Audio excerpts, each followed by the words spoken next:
Game Cyber Pigeon Army Defense Indonesia telah mengumpulkan fakta-fakta para pejuang kesejahteraan rakyat Indonesia dan hak asasi manusia di Indonesia. Berikut 5 fakta tentang pahlawan kita Munir Said Talib. Munir Said Talib adalah seorang aktivis hak asasi manusia dan pengacara asal Indonesia yang terkenal. Berikut adalah beberapa fakta tentang Munir. 1. Kelahiran dan kematian. Munir lahir pada 8 Desember tahun 1965 di Malang, Jawa Timur, Indonesia. Ia meninggal dunia pada 7 September tahun 2004 di dalam pesawat Garuda Indonesia penerbangan GR974 Jakarta, Singapura. 2. Pendidikan dan profesi. Munir belajar di Fakultas Hukum Universitas Brawijaya di Malang. Ia kemudian menjadi pengacara dan dikenal sebagai salah satu advokat hak asasi manusia yang paling vokal di Indonesia. 3. Aktivisme dan kontribusi. Munir terlibat dalam berbagai kampanye dan gerakan hak asasi manusia di Indonesia, terutama selama rezim Orde Baru. Ia mendirikan Kontras Komisi untuk Orang Hilang dan Korban Tindak Kekerasan pada tahun 1998 untuk mengadvokasi hak-hak korban pelanggaran hak asasi manusia. Munir berkontribusi secara signifikan dalam membongkar kejahatan dan pelanggaran hak asasi manusia di Indonesia. 4. Kematian Munir yang misterius. Munir meninggal dalam penerbangan Garuda Indonesia dengan cara yang misterius. Ia diracun dengan arsenik. Kematian Munir menyebabkan kecaman dan tuntutan dari masyarakat dan aktivis hak asasi manusia di Indonesia dan internasional. 4. Peradilan dan keadilan. Kasus kematian Munir menjadi salah satu kasus hukum terpenting di Indonesia. Beberapa orang dianggap terlibat, termasuk Policarpus Budihari Prianto, seorang perwira polisi. Policarpus dihukum penjara atas peranannya dalam kematian Munir. Tetapi banyak yang mempertanyakan keadilan dalam penanganan kasus ini. 5. Warisan dan penghargaan. Munir dihormati sebagai pahlawan hak asasi manusia di Indonesia. Sejumlah penghargaan diberikan padanya, termasuk penghargaan perdamaian Ray Livelihood Award pada tahun 2000. Ini sudah lihat tadi video di awal pejuang HAM Munir ya. Pahami ya. Kalau kalian yang lahir di tahun 2000 ke atas pasti kurang paham dengan siapa Bapak Munir ini ya. Kalau kalian mungkin seperti BEM UGM yang mengatakan Jokowi itu lulusan EGM yang paling dan mengapa itu ya, kalau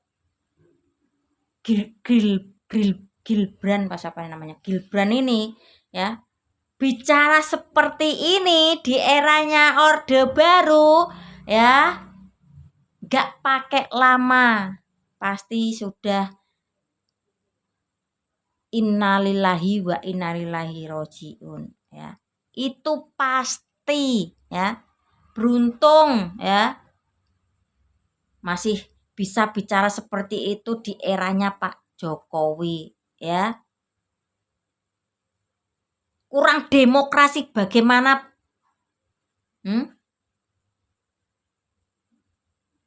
Katanya demokrasi sudah ini sudah itu ya.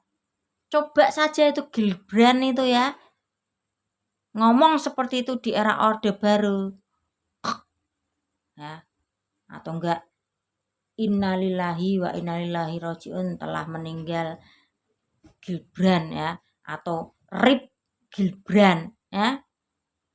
Wes, sudah paham, perhatikan ya anak-anak muda sekarang atau istilahnya generasi Gen Z ya. Mengkritik boleh ya. Nah, itu sih menghina, biar bagaimanapun itu masih presiden kita ya. Kuliah aja belum lulus kok ya wis petengsing. Lah kuwi nggak dadi anakku ki lho. Kira-kira kapake, Mbak? Kira-kira kapake ngono kuwi? Ki, ada mahasiswa yang menghina Pak Presiden bilang kalau Pak Presiden itu lulusan EGM yang paling menyebalkan dan menjijikkan. Kuwi nek dadine anake mama dikuapake wi. Krungu enggak? Kata anak saya. Seandainya anak saya pasti sudah diajar nih. Ini pengakuan anak saya. Ngomong sing banter, kira-kira dikapake? Diajar. Terus diapoke meneh. Ya dionek-onekke, onek-onekke bentuk kabeh. Denger apa ora kata-kata anakku ya. Ngomongane ya dionokke ya. Ngomongane wong sing kuwi. Wong momongan aja we digituin kok apa maneh wong kuwi. Sebagai anak ya runyam wis entek tenane mbak aku nek ana kata-kata kok ngono ya. Pokoknya saya itu garang bukan berarti tidak suka, supaya apa? Punya attitude. Nah, alhamdulillah dari kelima momongan saya itu alhamdulillah ya udah ada pada jalurnya. Meski agak melenceng sedikit keluar jalur ya saya benerin.